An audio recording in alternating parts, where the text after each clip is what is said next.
Hello, this is Jack Jackson. Today we're going to be looking at the TI-84 calculator, and we're going to talk about some of the features for working with functions, for graphs, tables, and analyzing graphs of functions a little bit. So the way we're going to look at this is we're starting with a formula or equation for a function, and of course, as we know, for functions you can solve for the second variable. So if you use the standard x for input and y for output, which is essentially what the calculator does, then what we're doing is we're solving for y, and so the equation is of the form y equals something, and the other side, the something, is doesn't have y's, it has x and maybe some constants. And so you enter the formula by pressing this y equals button way up right here, right under the screen in the very far upper left corner. And so instead of calling the functions, say, f and g and h, or just y, they call them y1, y2, y3, and so forth. They go all the way down to y9, and then there's a y0 at the end. So you can actually graph up to 10 different functions at once. So let's take something simple to start with, 2x. The easiest way to get x is this button right here. It's one to the right of the green alpha button. It says xt theta n. When you're in function mode, it will when you hit that button, you're going to get x. So if you're in the normal mode, that will hit x. When you go to mode, notice that the right here, the fourth line, FUNC, says you're in function mode. The graphing calculator will also do parametric graphing, polar graphing, and sequence graphing. This video is going to only be concerned with function graphing. So I'm going to quit that. So again, if I hit y equals, I can type in my formula, 2x. Now first let's look at a table. So the formula is going to generate a table, and since these are functions, the x value is going to be the independent coordinate, so we're going to, or independent variable, and the coordinate that goes with that is the independent coordinate. And so the x values there are going to be chosen by the user, basically. And so we can do this a couple of different ways. So we can first go to table setup, which is second, and then the window button, which goes to table set. Now if we do this go down here with your arrow keys here and put the cursor on ask. So this, and then hit enter. This stands for independent variable, that's your x or your input. Depend stands for dependent variable, that's your y or your output. I personally don't know of any reason why you would ever want to change dependent off of auto. So leave it on auto all the time. But then on the independent variable, we have sort of two types of tables that I'll call an auto table and an ask table based on these two choices here. So if we use the ask table, these numbers at the top are totally irrelevant. Now go to table, which is second graph, so it's way over here in the right. Of course, hit the second button to get anything that's in blue. So we hit second and table. And notice it comes up with a table, but it's asking us for the x values. So if I type in, I can type in any x value I want in any order I want. So for example, I type in 5. Once I hit enter, it will figure out the y, which of course is 2 times 5, which is 10. And then I feel like 8 next, and then -3, and 1.2, and so forth. If I put, for example, pi, which is second, and the caret key to get pi, it's going to give me a decimal approximation for pi. If I put my cursor on that, I see lots of digits of pi worked out here, and it actually has a few more stored inside the calculator that it's not even going to show us. If I have a decimal approximation here for y, it's going to round it off to however many digits fit in the screen. It looks like about 5 plus a decimal point. That's about all it's going to fit there. But if you put your cursor on it, you can see even more digits here. So it will give you lots of digits there, probably a lot more than are going to be significant in a real-world application most of the time. Let's do a couple more. 10, 100. Okay, so I can just do whatever x's I'm interested in. Now at this point the table is full. If I try to scroll up and down, I can't really do it. If I scroll on top of the y1, it tells me the formula again, y1 equals 2x. But I cannot really scroll down the table. I can just go up and down the same numbers I have. So if I want to put in some new ones, I have to delete something I have. So I get on a value like this 5, and I can hit the delete button, which is DEL right here, and that will go away. I might delete a whole bunch of them here, and that allows me to go back and put in some other values that I'd like to have. I'm going to go ahead and delete a couple more. Okay? So that's how you can work an ASK type table. So let's review. Go to second window, which is table set. Put independent variable on ASK, dependent on auto. Doesn't matter what the numbers are here. Go to table here, and it's going to ask us to put in what x's we want, and it will compute the y's. So this will generate a table of values for us. Sometimes, however, we like to have our table set up in a more sort of organized pattern. In that case, we go down here and we put the independent variable on automatic, on auto. And then we go up here and we tell it, we still have to tell it what x's we want, but we tell it this way. We tell it which x we want to start with. So suppose I want to start with, say, -3, and be sure that's -3, not subtract 3. And then delta table, that Greek letter, that little triangle is actually a letter. That's a capital Greek letter delta, which is like a Greek version of a D for difference in. So the difference in the table, which is really the delta x, the difference in the x's, let's leave it 1. So that says the difference from one x to the next is 1. Or in other words, the change in x is 1. So what we're doing is we've told it, once again, we pick the x's because x is the independent variable, but what we've said is start the table with the first x at -3 and then go up by 1 each time. So this time when I look at the table, it will do exactly that. The x will start at -3 and go up by 1, and then the y's, of course, are determined by the formula, in this case, 2 times whatever the x is. Now this table can be scrolled. Okay.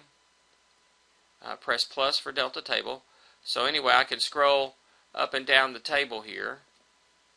And so if I get to the end of it and go down, if I'm on the x side, notice it just keeps adding more points by adding 1 to the x. It scrolls off the ones that are at the top of the screen and adds another line at the bottom of the screen by doing what we told it to do, add 1 to x, and it figures out the appropriate y. Similarly, if you're over on the y side, you can scroll down, it'll add 1. On the y side, if you get to the top and you scroll up, it's going to tell you the formula. And actually, I believe here we cannot edit the formula here, but you can see it. If you're on the x side, then when you try to scroll up, it's going to scroll the table in that direction. Of course, this is what it's actually doing, is subtracting 1 from x as you go this direction in the table. So as you're going down the table this way, down the column, you're adding 1 to x, and then of course the y does whatever it does based on the formula. Notice we can look at two functions side by side, like we can look at 2x versus, say, x squared, and we can look at our table now. It's going to use the same x's for both things. So these are actually two sets of ordered pairs. For the first function, it's the ordered pair -7, -14, and for the second function, it's the ordered pair -7, 49. And so you can see the same x's and the y's side by side. And of course, this also works if we go back here and we do an ASK table, and we go back here and look at it, and we can plug in some particular things that we might want to look at. Let's say 1, 1.5, 2, 2.3, 6, whatever. Anything we want, any order we want. And it will figure out those values for us. And again, if we want to get rid of one of these, just any one, say this one in the middle, we could just delete that one. Okay, so there's a pretty quick introduction to tables. Now let's look at graphs. Okay, the first thing you want to do on a graph is well, let me just go ahead and hit graph button and I'll show you what happens here. We're going to have two graphs come up. Now, if you notice, there's something very important missing from this particular graph. Okay? It's missing a scale. You see these little marks here, but you don't know for sure whether those are 1, 2, 3, 4, 5, or 0.1, 0.2, 0.3, or half, 1, 1.5, 2, or 10, 20, 30. We don't know what it is. Okay, so go to your window here, and we can see what it is here. And this is what's called a standard window, and it's the x-min, -10, says that when I look at the graph, this value way on the far left is -10. X-max was +10, so this is 10 here. Y-min was -10, so that's -10 here. And Y-max is 10, so that's 10 here. Okay, when it says X scale is 1, that says that the difference between these little tick marks is 1. So they're going up by 1. So this is, of course, the origin at 0, and then these are 1, 2, 3, 4, 5, 6, 7, 8, 9, and 10. Okay? Similarly, the Y scale is 1. However, notice this is not a square scale. For example, going from here, the origin to the top here is a length of 10. Going from here to here is a length of 10. So if you drew a box right here, that would represent, it would look like a rectangle, and it is a rectangle, but it would represent actually a square. Okay? But that square is not really a square in terms of physically what's drawn on the paper, even though it represents a square. So that's not a square scale. So one thing you can do is you have some options here. One is zoom, and you can zoom 5, which is square. So I can either, to choose things from menus, I can either go down to the one I want and then hit enter, or I could just have typed the number 5. Now this is a square scale. Now if you look what it did, it ended up leaving the Y values alone, and it modified the X values so that now a physical distance of 1 is the same both times. So now if I go from here, the same square that I was talking about, go from 0, 0 up to 0, 10, and across here to 10, 10, and back down, you're going to get a shape that actually looks like a square. Okay? So in this case, the angles are not distorted or stretched anyway. Squares look like squares. A 45-degree angle looks like a 45-degree angle. It's actually a physical 45-degree angle this way. Okay, and so here we have our graph. Now, suppose, though, we're not interested in all this. Suppose we're only interested in a part of this. We could zoom in by doing some different options. We can zoom in just by doing number 2. And you need to kind of put up where it's going to center. Let's center it up at the origin and zoom in. And this will sort of zoom in by a certain factor. Maybe that was too much or too little.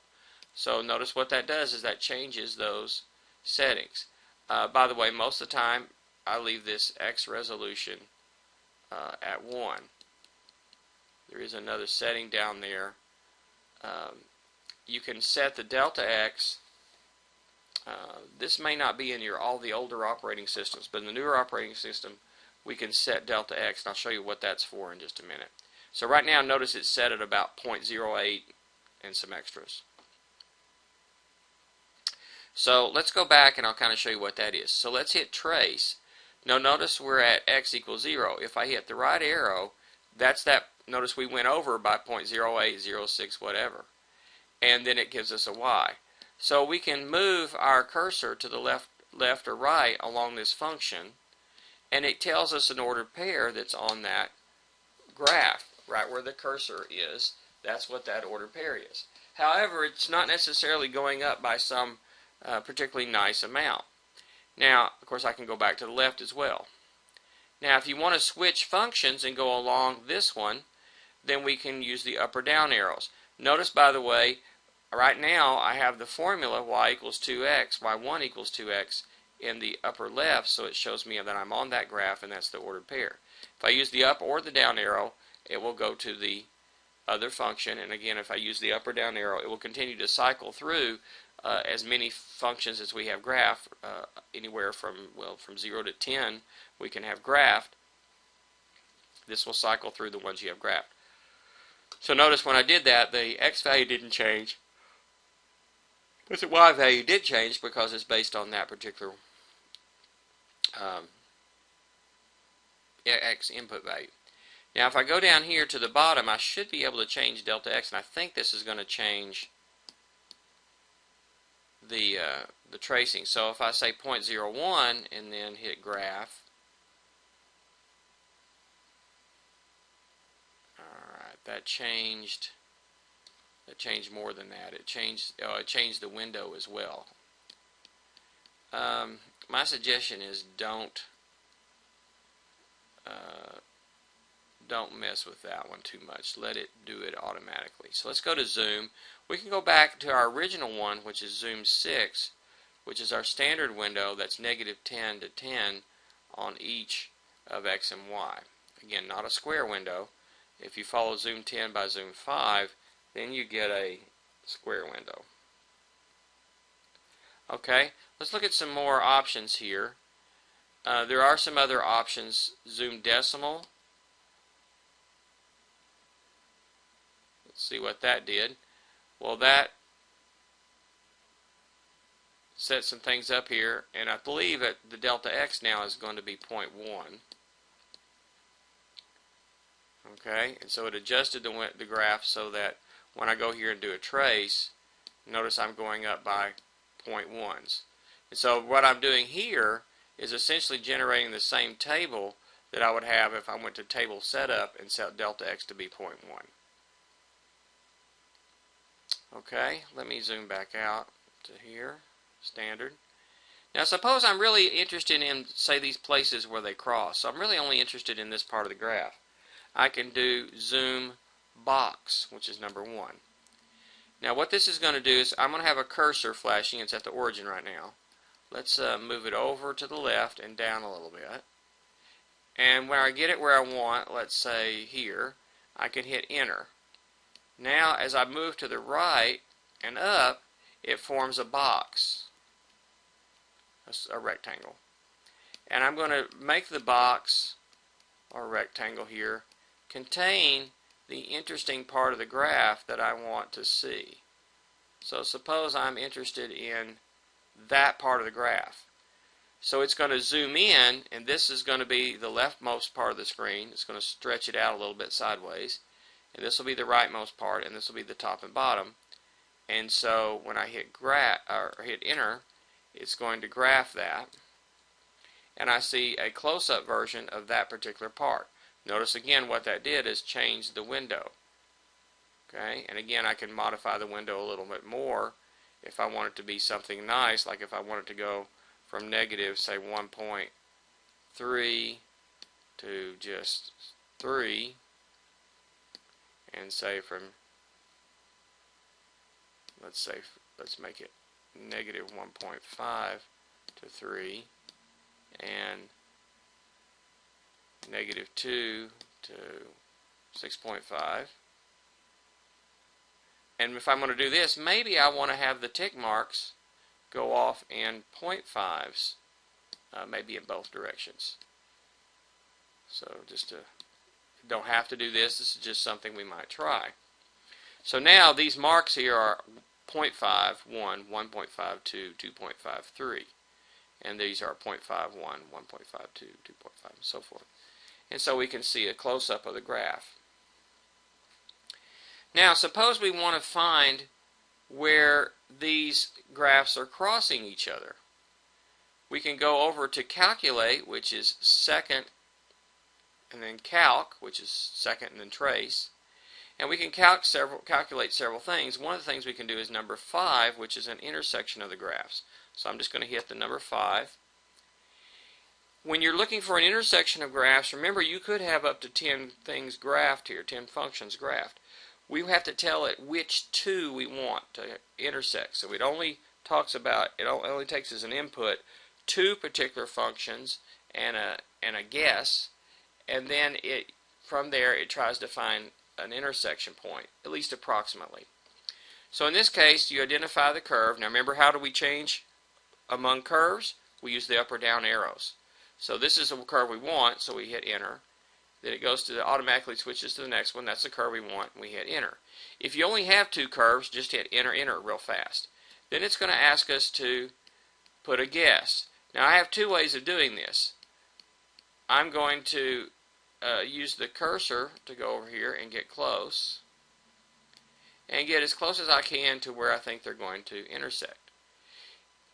I could have also, instead of using the cursor, just typed in a guess, like say 2. So for example, I can still do that. I can just say use 2 for a guess. Okay? Or I could have moved the cursor close by. Either way, you get to a guess and then hit enter, and it's going to come up with that intersection, which actually is 2. So the point 24 is our intersection point. And so that will calculate an intersection. Now that was a kind of a boring one. Let's calculate something a little bit more interesting.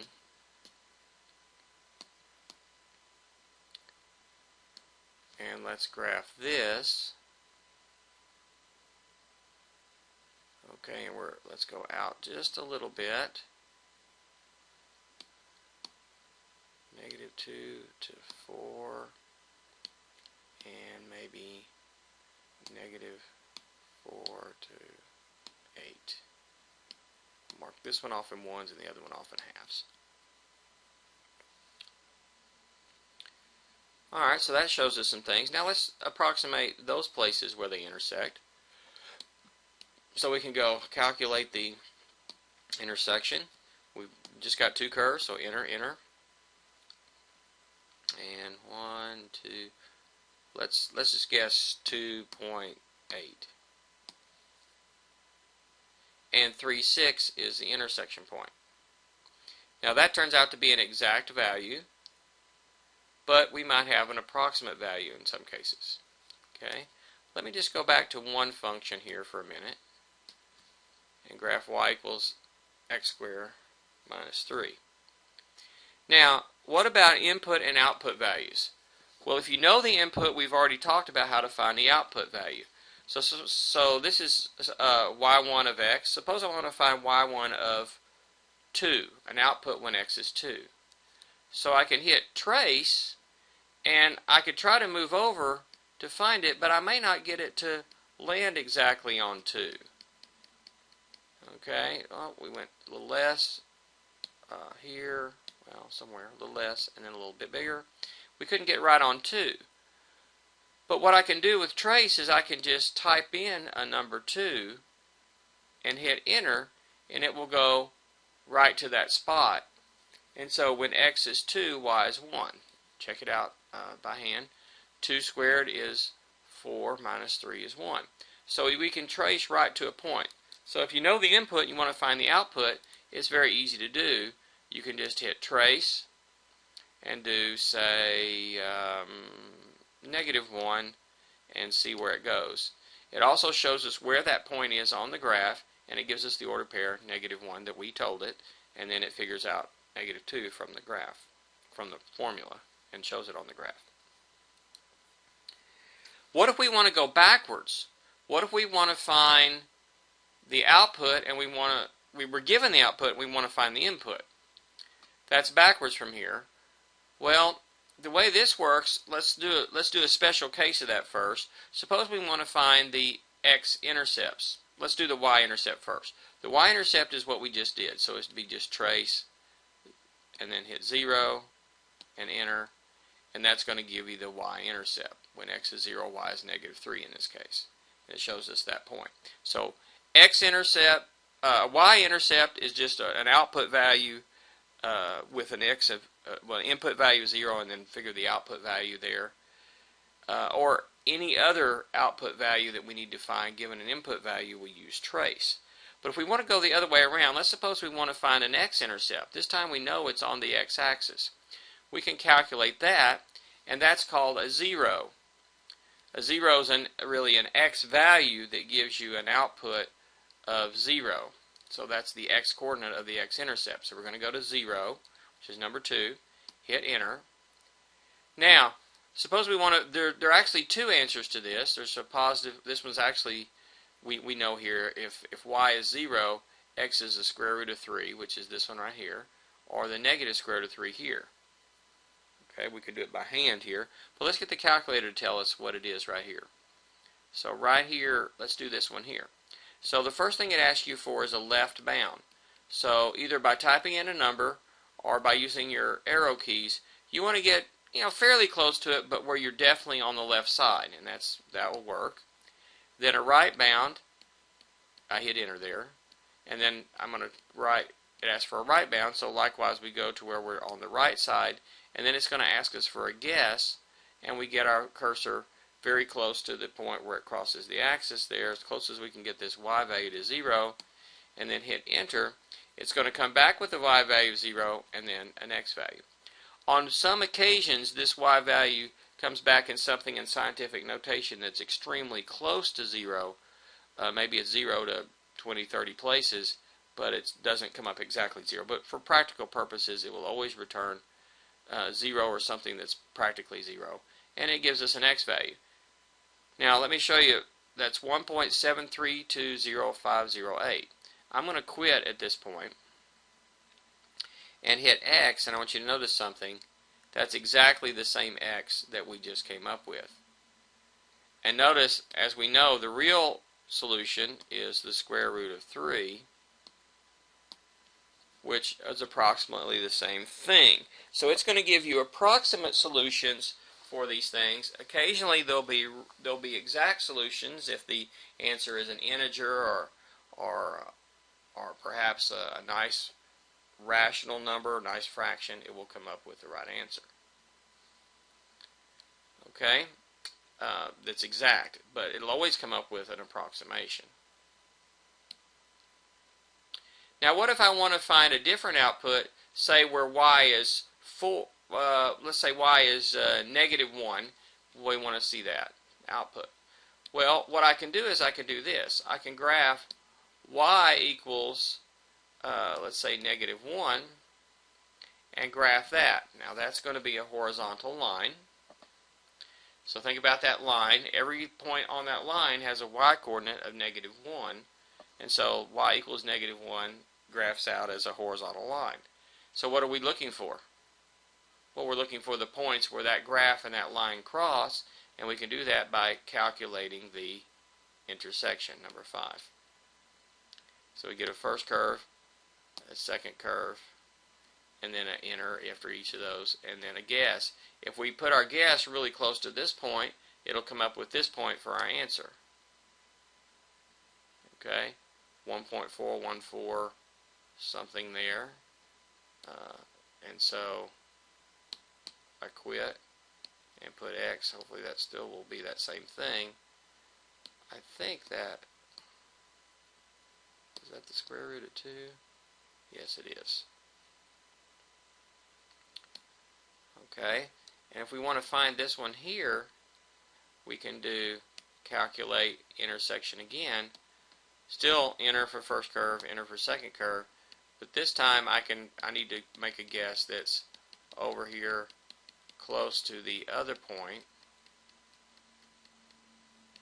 And so as I get something that's close to this point for my guess, this one will come up with that point, which actually is negative, well, it's really negative square root of 2 comma -1, but approximately -1.414214 comma -1.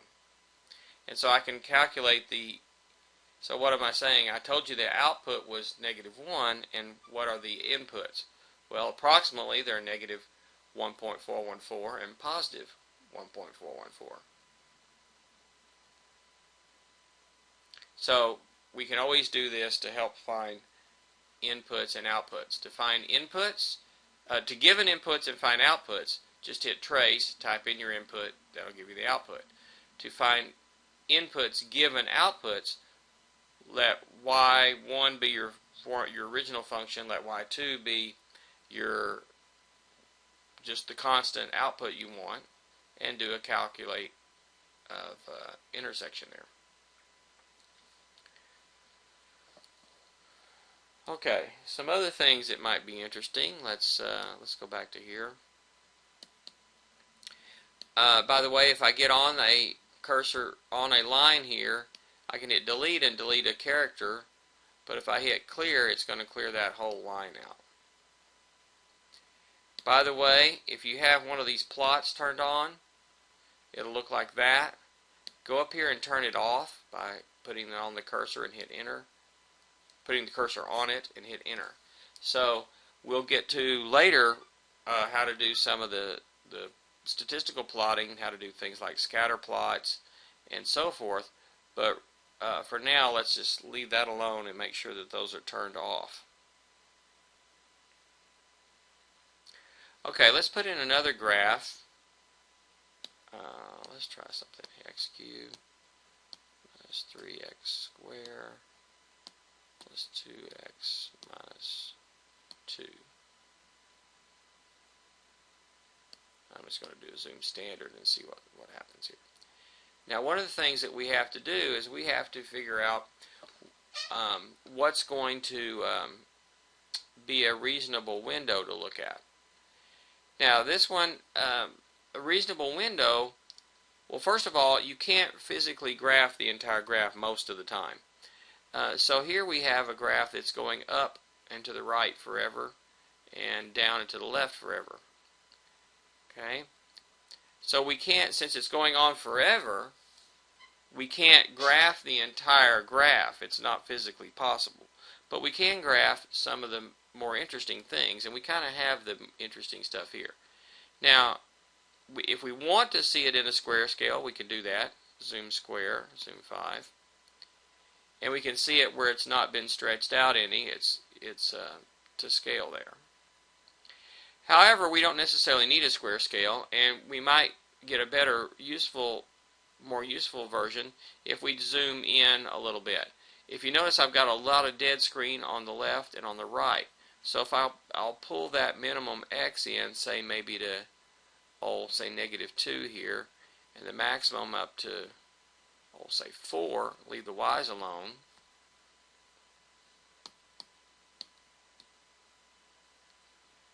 And now graph it.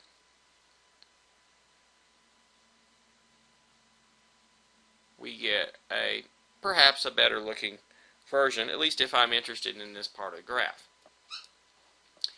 Now, one thing that this graph has is a local maximum here and a local minimum here. So if you drew a little circle around this point, it would have a highest point, and a little circle in here would have a lowest point. So I can calculate those things as well. I can do second, calculate, and I can calculate a minimum, which is number 3. Now, like where it was calculating the zeros, it's going to ask me for a left bound, so I'll make sure I'm on the left side of that minimum. As I go to the right, we go down on the y's, and then at some point they start to go back up again. And when I'm sure that I'm on the on the upswing again, then I hit enter for my right bound. So it's saying it's going to only look in between these two values. Then, of course, I want to seed it with a good guess. It works better and faster and more accurately if you'll give it just a good guess here at the beginning. So there's a pretty close value of the lowest value there. And hit enter, and it's going to calculate an x and y value of that minimum. Again, if I decide to quit, and very temporarily, I can type in x, and that's the value that we just computed. And likewise, I can do alpha, and then do y, which is number 1 down here, and hit that, and that gives me my x and y. In fact, you might even see a couple extra digits here than you saw on the graphing screen. Notice that x and y are very temporary storage, so if you were to do this every time you graph or every time you calculate something or trace or any of those things, it changes x and y. So don't store things in x and y that you want to keep for any long period of time.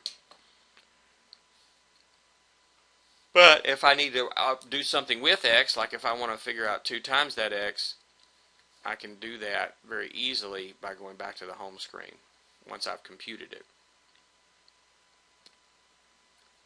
Similarly, I can calculate a maximum by second calc number 4.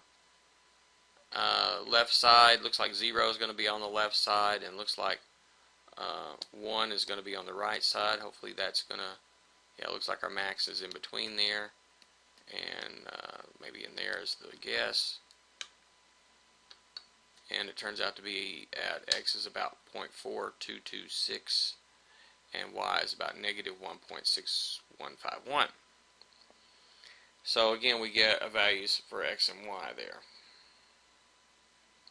So it will calculate a maximum and a minimum for us. If I do a zoom, there's one more I want to show you. It's a zoom fit.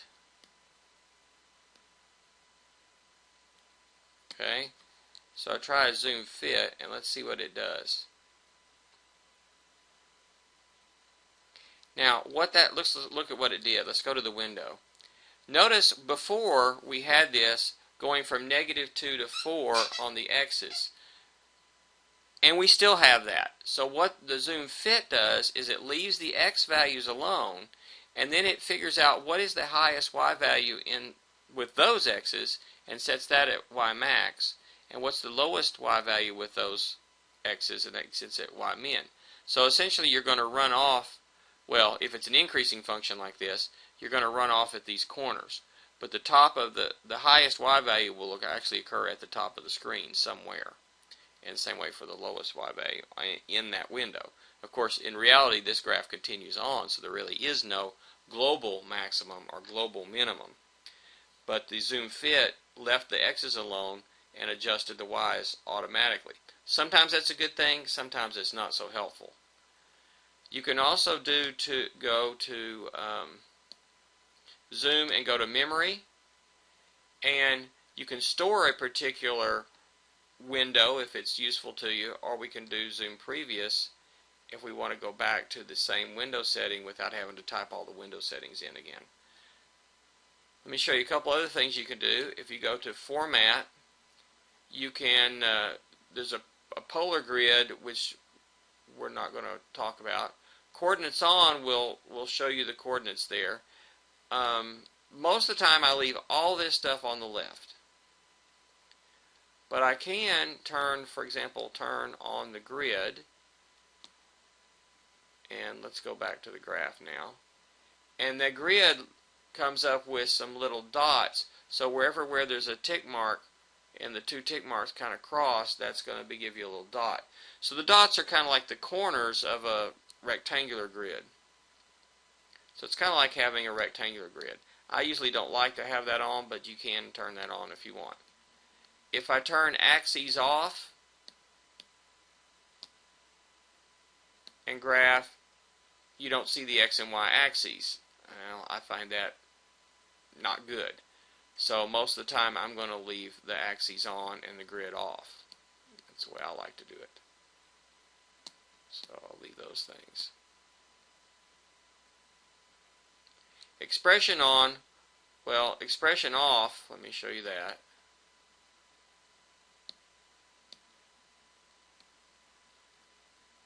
So if I do a graph, and let's say I do a trace, this tells me a point on it, but notice the graph formula is not there. But if I do expressions on, which I recommend, we can do the graph and say do a trace. Now it tells me the formula that I'm going with. So it can help remind me what the formula is, and also make sure I'm on the right graph if I have, multiple graphs up there. Okay, so usually speaking, I'll leave all of these on the left here, but there are some different options that we have there. There are some other zoom options. You can experiment with these. Zoom trig is useful sometimes for trig graphs. Zoom stat we'll go to is pretty useful later on in the course. Looks like there's a first quadrant zooming in, and so that will always set it up for x starting at 0 and y starting at 0 going up.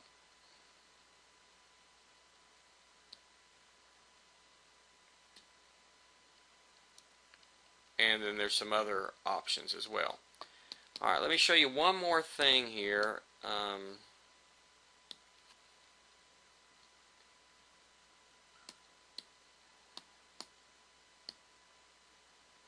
Okay, so let's clear that out. Let's say y equals 3x plus 2, y equals 7x, let's say, negative 7x minus, let's say plus 4. Okay, and let's just do a zoom standard. Okay, so we've got two graphs. Let's calculate the intersection of the graphs. Now, as long as the intersection of the graphs is on screen, we should be able to calculate it just fine. So second, calculate. We're going to calculate an intersection, number 5. Identify the two curves, first curve, second curve, enter, enter. Guess, get close to where they cross. Alright, that's close enough. Hit enter, and we have some values there. Let me show you something else. If I do quit, and I hit X, of course it was 2.2. I can also hit math, enter twice, and it will change that to a fraction. Likewise, I can do Y, and there it is as a decimal, but I can also do math, enter, enter, and that changes it to a fraction. So exact value here is 1/5, 13/5. And actually also exact value, since it's a terminating decimal, is 0.2, 2.6. So I can give the answer in decimal or fraction form. Now, if the answer turns out to be something not so nice, it's not a nice fraction, then when you try to change it to fraction here, it'll just leave it in decimal form. Like if the answer is pi or square root of 2 or something like that, it will just change it. It won't change it at all. Leave it as a decimal approximation. Okay, so let's see, we looked at, let's review, we looked at entering functions here. We used the X key here to enter the X value, build up your function here. They're always Y equals because they're always for functions. Then we looked at going to the table set. We had two options, an auto or ask table, and then second and graph hits the table. We can choose an appropriate window here, and then hit graph, and it will graph the graph or graphs of these functions in that window. Now, after looking at it, we may want to zoom in or zoom out. We can use some of the zoom features to do that. We have a few formatting options, and then we have trace, which allows us to take an input and put in an input, say of 6, and enter, and it will tell us an output. Okay, on the other hand, if we want to go the other way around and we know the output, let's say we know the output is 4, then I can graph y equals 4, and I'm looking for the intersection of these. And so if I calculate the intersection,